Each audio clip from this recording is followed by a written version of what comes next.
নদী জাতিগোষ্ঠীর প্রায় 150 কোটি মানুষের বৈচিত্র্যময় সংস্কৃতির দেশ চীন। চীনা সভ্যতার যেমন আছে 5000 বছরের ঐতিহ্য, তেমনি আধুনিক জ্ঞান, বিজ্ঞান ও উদ্ভাবনেও সম্মান সচেষ্ট চীন। চীনের সত্তর অন্তরের নানা ঘটনার সবশেষ তথ্য উপাত্ত নিয়ে আমাদের আয়োজন জানা অজানা চীন। সঙ্গে আছি আমি খোঁজাজা প্রেমা।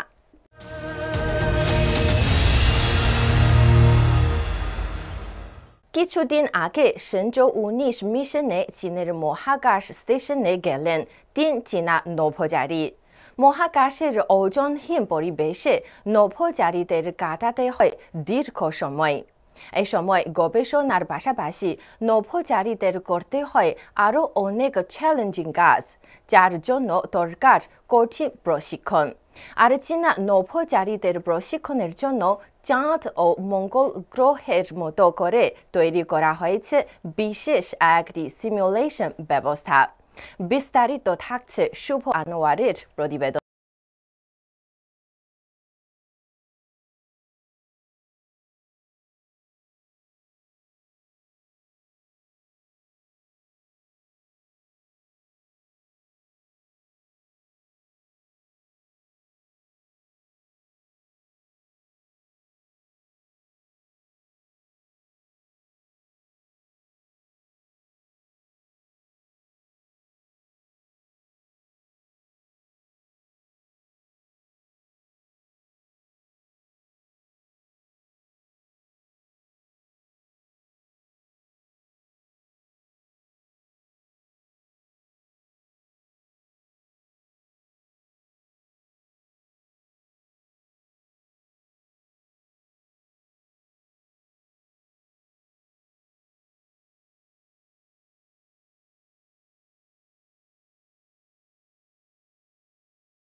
আমরা জানি চাঁদের পৃষ্ঠে চরম পরিবেশ বিদ্যমান।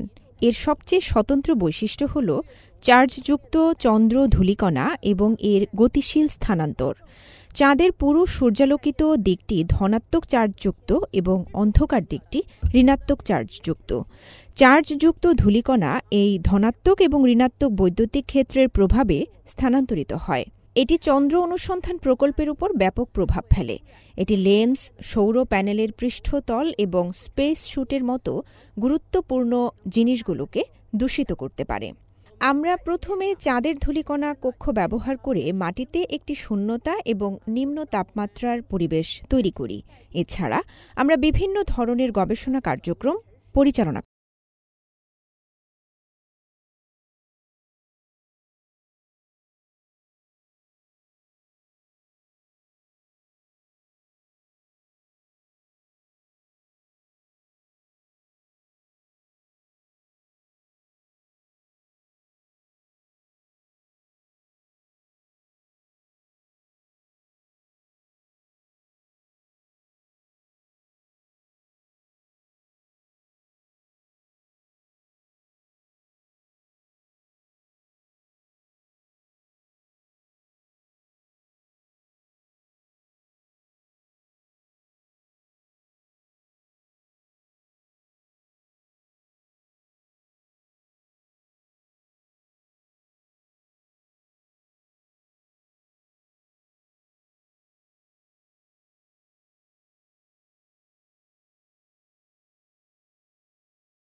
লেখালেখি, ছবি তৈরি বা অ্যানিমেশন নয়, কৃত্রিম বুদ্ধিমত্তা বা AI এখন কাজ করছে মহাকাশ গবেষণায়ও। পৃথিবীর কক্ষপথে প্রথমবারের মতো এমন একটি স্যাটেলাইট পাঠিয়েছে চীন, যে স্যাটেলাইটে আছে কৃত্রিম বুদ্ধিমত্তার প্রযুক্তিতে তৈরি লার্জ ল্যাঙ্গুয়েজ মডেল। স্যাটেলাইটে কিভাবে কাজ করছে AI, চলুন জানা যাক ফয়সল আব্দুল্লাহর প্রতিবেদনে।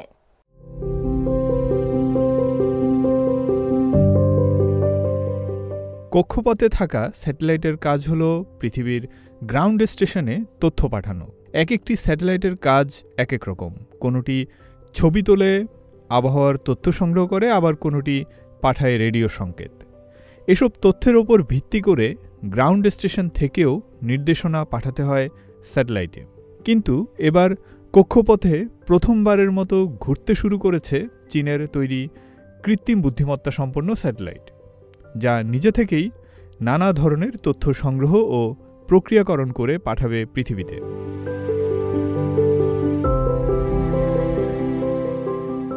গত ২৪ সেপ্টেম্বর পূর্ব চীনের শান্তং প্রদেশের হাইয়াং উপকূলীয় শহরের ভাসমান একটি উৎক্ষেপণ কেন্দ্র থেকে স্মার্ট ড্রাগন 2 ক্যারিয়ার রকেটে করে পাঠানো আর্টিফিশিয়াল ইন্টেলিজেন্স সম্পন্ন স্যাটেলাইটটিতে আছে লার্জ মডেল এআই, যার কাজ হল ভূমি থেকে নির্দেশনা ছাড়াই পৃথিবীতে তথ্য পাঠানো। অর্থাৎ স্যাটেলাইটটি নিজে থেকেই সিদ্ধান্ত নিয়ে কাজ করছে। এরই মধ্যে এটির লার্জ মডেলের পরীক্ষা সফলভাবে সম্পন্ন করেছেন এর নির্মাতা প্রতিষ্ঠান ADA স্পেস এর গবেষকরা। স্যাটেলাইটটির রিমোট সেন্সিং ডেটার পরিমাণ তুলনামূলক বেশি। লার্জ মডেল এআই এর মাধ্যমে এটি একসঙ্গে একাধিক কাজ করছে, যেমন কোনো লক্ষ্য শনাক্ত করা, ভৌগোলিক বৈশিষ্ট্য নিরূপণ এবং কোনো অঞ্চলকে ঘিরে পূর্বাভাস দেওয়া। এ ধরনের স্যাটেলাইটের তথ্য থেকে আমরা খনিজ সম্পদ আবিষ্কার এবং নগর পরিকল্পনার কাজও দ্রুত করতে পারব।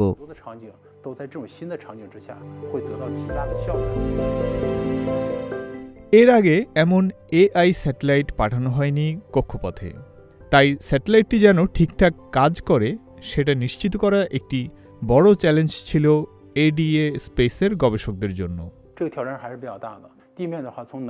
অনেক চ্যালেঞ্জ ছিল। মহাকাশের তুলনায় মাটিতে শক্তি, বিল্ডিং কাঠামো, তাপমাত্রা, আর্দ্রতা, ওজন এবং অন্যান্য বিষয়গুলি নিয়ন্ত্রণ করা সহজ।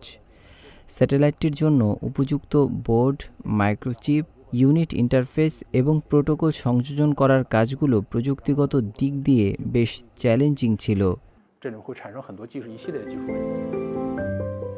এ ধরনের এআই স্যাটেলাইট কক্ষপথে নিয়ে যাওয়ার পর চীনা গবেষণা দলটির সামনের লক্ষ্য এখন আরও বড়। এআই স্যাটেলাইট ব্যবহার করে নক্ষত্র গণনা করার একটি পরিকল্পনা হাতে নিয়েছেন তারা। ২০৩০ সালের মধ্যে ২৮০০টি কম্পিউটিং স্যাটেলাইট সমন্বিত একটি মোবাইল নেটওয়ার্ক তৈরির লক্ষ্য নিয়ে এগোচ্ছে প্রতিষ্ঠানটি। ফয়সাল আব্দুল্লাহ, CMG বাংলা। যে গাড়ি চলবে রাস্তায়, সেই গাড়ি উড়বে আকাশেও। এমন উড়ন্ত গাড়ি এখন আর শুধু সায়েন্স ফিকশন মুভিতে নয়, দেখা যেতে পারে আপনার আশপাশেই। কয়েকদিন পর বাজারেও কেনা যাবে এমন উড়ন্ত গাড়ি, কারণ চীনের গুয়াংজোতে এরই মধ্যে চালু হয়েছে একটি উড়ন্ত গাড়ি তৈরির কারখানা। চীনের আকাশে প্যাসেঞ্জার ড্রোনে করে যাত্রী পারাপারের খবরটা কিন্তু পুরনো। তবে নতুন খবরটা হলো এবার যে গাড়ি চলবে মাটিতে সেটাই উড়বে আকাশে। এমন উড়ন্ত গাড়ির কারখানা চালু হয়েছে দক্ষিণ চীনের কুয়াংতং প্রদেশের প্রাদেশিক রাজধানী কুয়াংচৌতে।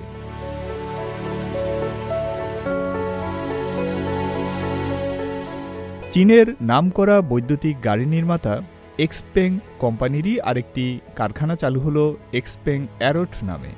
সেখানেই তৈরি হবে নতুন মডেলের উড়ন্ত গাড়ি। প্রতিষ্ঠানের ওয়েবসাইটে জানানো হয়েছে উড়ন্ত এ গাড়ির থাকবে দুটি মডিউল, গ্রাউন্ড ও এয়ার মডিউল। চাকা লাগানো অবস্থায় গ্রাউন্ড মডিউল চলবে রাস্তায়, আবার এয়ার মডিউল এটাকে উড়িয়ে নেবে আকাশে।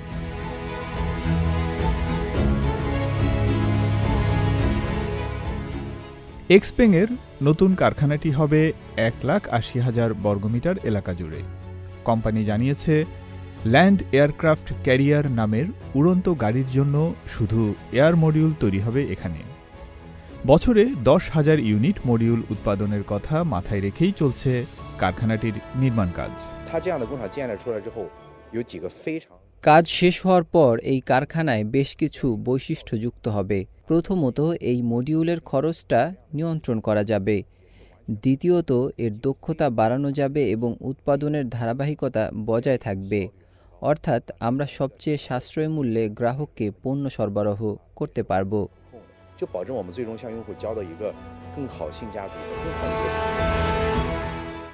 গত সেপ্টেম্বরেই পরীক্ষামূলক ফ্লাইট সম্পন্ন করেছে ল্যান্ড এয়ারক্রাফট ক্যারিয়ার। এই বছরের শেষ নাগাদ প্রাক বিক্রয় শুরুর কথা রয়েছে। এক্সপ্যাং অ্যারোটের মূল্য প্রায় 20 লাখ ইউয়ান বা $2,80,520 নির্ধারণ করা হয়েছে। ব্যক্তিগত ব্যবহারের বাইরেও এক্সপ্যাংয়ের এ ধরনের মডিউলার উড়ন্ত গাড়ি ব্যবহৃত হতে পারে জরুরি উদ্ধার কাজ বা দর্শনীয় স্থানে ভ্রমণের কাজে। আগে বিমান চালনা শিখতে অনেক সময় লাগত। আমাদের এই উড়ন্ত গাড়ি চালনা মাত্র 5 মিনিটেই শেখা যাবে। 3 দিনেই যে কেউ এতে অভিজ্ঞ হয়ে উঠতে পারবে। একটি স্টিক দিয়ে এটি নিয়ন্ত্রণ করা যায়। নিজে পরিচালনা করতে না জানলেও গাড়িটি স্বয়ংক্রিয়ভাবে উঠতে পারবে। স্বল্প উচ্চতার আকাশ অর্থনীতির কোনো সুযোগই হাতছাড়া করতে রাজি নয় কুয়াংচৌ। এখানকার প্রশাসনিক কর্মকর্তারা বলেছেন, কুয়াংচৌতে উড়ন্ত যান সংশ্লিষ্ট 50টিরও বেশি প্রতিষ্ঠান রয়েছে, যারা নিরলস চালিয়ে যাচ্ছেন অল্প উচ্চতার আকাশ অর্থনীতির বিকাশে উন্নয়ন ও গবেষণার কাজ। ফয়সাল আব্দুল্লাহ, সিএমজি বাংলা।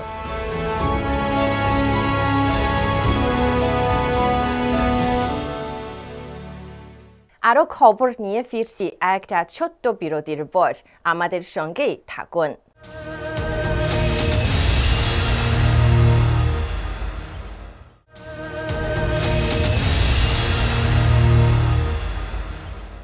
দর্শক, বিরতির পর আবারও স্বাগত জানা ও জানাচিনে। গাড়ি তৈরির অন্যতম উপাদান বেল্ট। একটি গাড়িতে প্রয়োজন হয় নানা ধরনের বেল্টের। দক্ষিণ পশ্চিম চীনের কুইজৌ প্রদেশে মার্কিন বিনিয়োগে প্রতিষ্ঠিত হয়েছে এমনই এক গাড়ির বেল্ট তৈরির কারখানা। গুণগত মানসম্পন্ন বেল্ট তৈরি ও রপ্তানি করে বেশ সুনাম কুড়িয়েছে টেইকো নামের প্রতিষ্ঠানটি। চীনের অর্থনীতির সঙ্গে তাল মিলিয়ে এই প্রতিষ্ঠানটির অগ্রগতি শুনব হোসনে মোবারক সৌরভের প্রতিবেদনে। চীনের বাজারে ধীরে ধীরে বড় হচ্ছে মার্কিনী প্রতিষ্ঠান। শুনতে অবাক লাগলেও এটিই সত্যি। দক্ষিণ পশ্চিম চীনের কুইচৌ প্রদেশে বাড়ছে একটি মার্কিন বেল্ট কোম্পানি।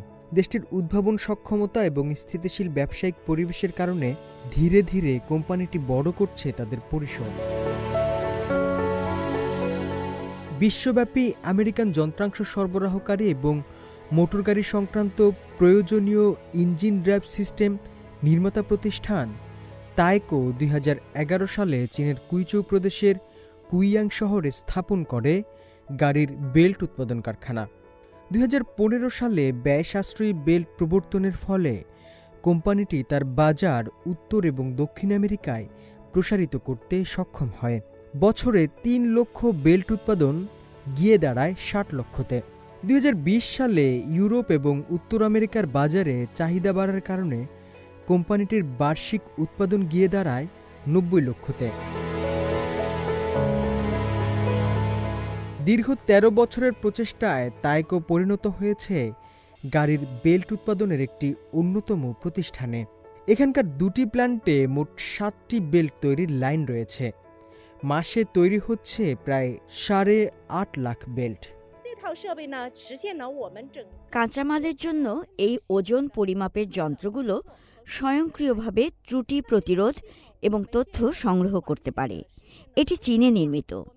আমাদের প্রধান কারখানার 90%-এরও বেশি যন্ত্রপাতি স্থানীয় উৎপাদকদের কাছ থেকে পাওয়া। বিদেশি কারখানাগুলোতেও এই যন্ত্রপাতি ব্যবহারের পরামর্শ দিয়েছি। বর্তমানে তাইকো তাদের কুইয়াং কারখানায় বিনিয়োগ করেছে 13 কোটি ইউয়ান। আমি মনে করি বিদেশি বিনিয়োগ নির্ভর করে দুটো জিনিসের উপর। প্রথমত, বাজার বড় করার সঙ্গে সঙ্গে থাকতে হবে নতুন নতুন উদ্ভাবনের সক্ষমতা। দ্বিতীয়ত, দরকার একটি স্থিতিশীল পরিবেশ যেখানে বাধাহীনভাবে কাজ করা যাবে। দুটো জিনিসই চীনে রয়েছে। তাই তাইকো এখানে পুনরায় বিনিয়োগ করতে আগ্রহী। স্থানীয় বাজারে তো বটেই, তাইকোর বেল্ট যাচ্ছে আন্তর্জাতিক বাজারেও। প্রতিষ্ঠানের সূত্র বলছে এখানে যত বেল্ট তৈরি হচ্ছে সেটার ৭৮% রপ্তানি হচ্ছে চীনের বাইরে। হোসনে মোবারক সৌরভ, সিএমজি বাংলা।今日陕西প্রদেশের西安의 বাসিন্দা 田野 প্রতিবন্ধী田কে চলাফেরা করতে হয় হুইলচেয়ারে। তাই বলে নিজেকে কোনো গণ্ডির ভেতর আটকে রাখেননি তিনি। সিয়ান শহরটিকে ঘুরে ফিরে দেখেছেন এবং কি করে তার মতো আরেকজন প্রতিবন্ধী ব্যক্তি সহজে হুইলচেয়ারে করে সিয়ানের পর্যটন স্পটগুলোর ঘুরে দেখতে পারবেন সে ব্যবস্থাও করেছেন তিনি। হুইলচেয়ারে ঘুরে ঘুরে থিয়েন তৈরি করেছেন সিয়ানের পর্যটন স্পটগুলোর মানচিত্র।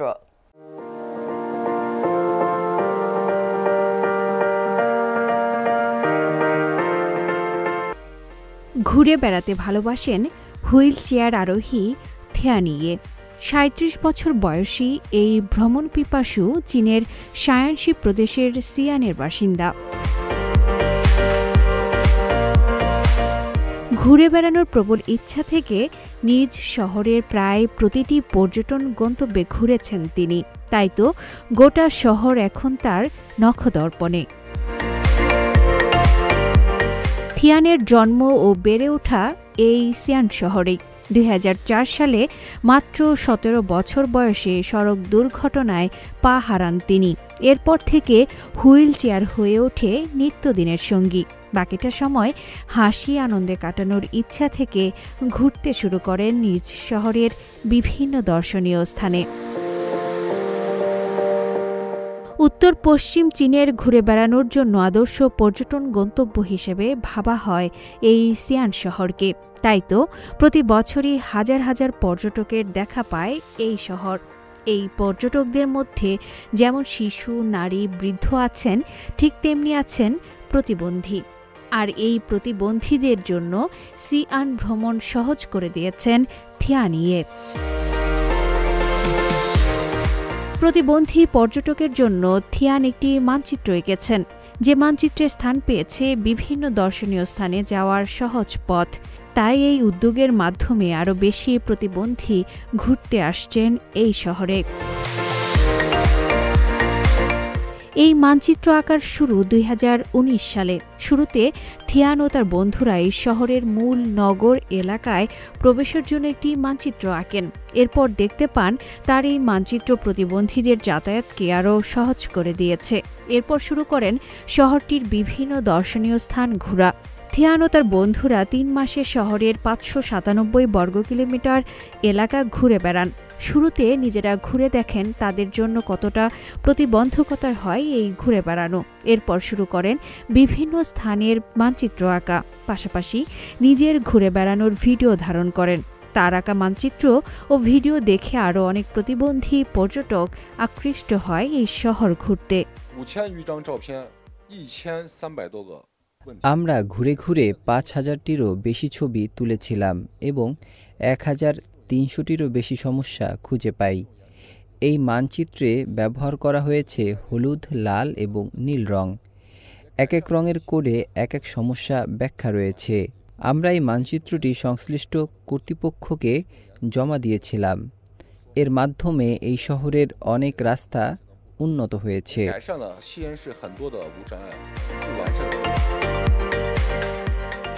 থিয়ান এখন অনেক প্রতিবন্ধী পর্যটকের আস্থার জায়গা। এই শহর ঘুরতে আসার আগে অনেকেই থিয়ানের থেকে তথ্য নিয়ে আসেন, যার ফলে তাদের ভ্রমণও হয়ে ওঠে আরও বেশি স্বস্তির। অনলাইনে অনেক প্রতিবন্ধী বন্ধু আমাকে প্রশ্ন করেন তারা এই শহর ঘুরে দেখতে চান, কিন্তু তারা কিভাবে হুইলচেয়ারে ঘুরবে সেটা নিয়ে ভয়ে থাকেন। আমি তাদের আমার অভিজ্ঞতা শেয়ার করি। এরপর আমি বিভিন্ন ভিডিও বানিয়ে সোশ্যাল মিডিয়ায় আপ করি, যাতে করে আরও অনেকেই সেটা দেখতে পারে।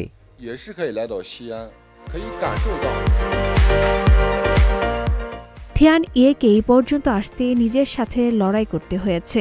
তার এই লড়াইয়ে পাশে ছিলেন তার পরিবার। পরিবার বন্ধুদের সহযোগিতায় থিয়ান একসময় স্বাভাবিক জীবন পার করতে থাকেন। 2014 সালে একটি রেস্তোরাঁ দেন। মাত্র 8 চুলার স্টল থেকে 300 বর্গমিটারের বড় রেস্তোরাঁ হয় তার, কিন্তু চলতি বছরই বন্ধ হয়ে যায় এই রেস্তোরাঁ। এরপর থেকেই ঘুরে বেড়ানো মনোযোগ দেন তিনি। শারীরিক প্রতিবন্ধকতা সামাজিক চ্যালেঞ্জ। আসল চ্যালেঞ্জ হলো আমাদের অন্তরে। এটি যখন আপনি অভ্যন্তরীণ প্রতিবন্ধকতা দূর করতে পারবেন, তখনই আপনি জীবনের আসল সুখ এবং আনন্দ অনুভব করতে পারবেন। আমি আমার নিজের সমস্যা মোকাবেলা করার পর অন্যের সমস্যা সমাধানের চেষ্টা করছি।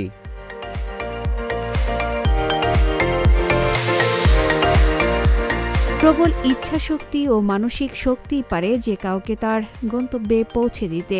এ যেন সেই উদাহরণ তৈরি করেছে থিয়ান ইয়ে। তিনি এখন তার মতো ব্যক্তিদের জন্য অনুপ্রেরণা। Afrin Ming, CMG Bangla. দর্শক, এই ছিল আমাদের এইবারের আয়োজনে।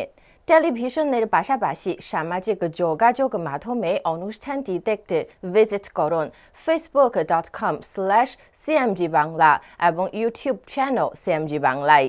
আগামী পর্বে আবারও দেখা হবে। সে পর্যন্ত ভালো থাকুন, সুস্থ থাকুন।